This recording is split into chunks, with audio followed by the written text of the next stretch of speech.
السلام عليكم ورحمة الله تعالى وبركاته. وإذن سلامة أصحابتي إذا دمان ملك استاد الدنيا دافع ذاك الجوكتا ما شاء الله وحنرجينا إنا يعرف ما تقبتين أنا قسم سيدا وقلم ما شاء الله هذا يوم في عنا هاي أصحابتي إذا قالي ما أنت فرطون صلاة بحربتا إني لو ذاكتو عبتان يرفض ما شاء الله عبتان كسمركة وقفيف سوجدنا بحقها وحقيقو دياسون أصحابتي إذا قالي وبلو بيري واي ستروبيري عبتانكينا maanta wuxuu ka gooban yahay labadan xabbo bas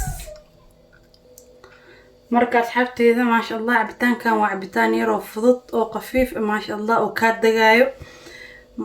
cabitaanka culuska waxa waay markasta ma la cabi karo ma oo marmar waxa waay cabitaanka qafiifka in la gashto ma sha Allah cabitaankan aad ayuu fiican yahay waa ka helay aniga marka soo jeedaanbo waa kuwan waxyaabihi aan rabay inaan ka sameeyo koob xaga waxa igu jiro waa 1 litir oo biyo ah iyo koobkaas oo sokor insha Allah isku shiidanayna asxaabteeda qaaliga ah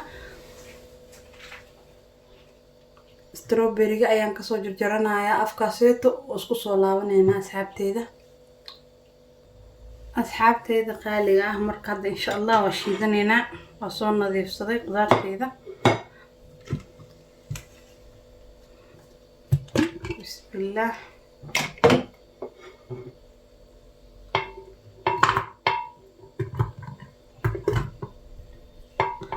cabitaanka ما شاء الله waa ka heleysayaan kuwa ka heleysiin asxaabteeda qaaliga soo tijaabiya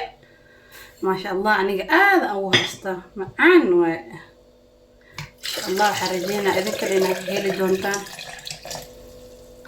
biyaha muku wada dhameen 1 litir wax yar ayaan ka reebay insha Allah oo shiidanayna asxaabteeda qaaliga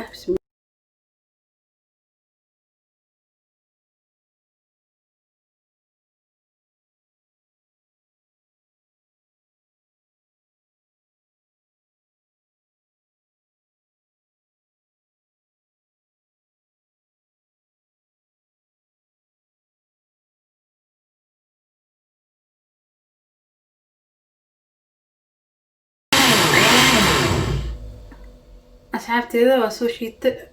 marka insha Allah hadda qashin ku jiro qashinkaas ka soo miiraya oo isku soo laabanayna insha Allah asxaabteeda qaaliga ah ma sha Allah juusku waa soo miiray oo jidaan quruxdaas ku soo bixi kalarkiisa ma sha Allah aniga way cajibiyay idinkana waxaan rajeynayaa inaad ka heli doontaan ma sha Allah tabarakallah juus yar oo xawaay ma sha Allah oo nafaqo leh oo nafta u roon ma sha Allah daaqa muujisid وأكو سعنايا كده أكو سعنا ما شاء الله غير فربضن أي أمين رجينا يا أصحابتي ذقالي أصحابتي ذقالي ما شاء الله تبارك الله جوز كان ما نسانا يقصو بحي وبلو بيري ستروبيري ما شاء الله أي عام بدين أصحابتي ذقالي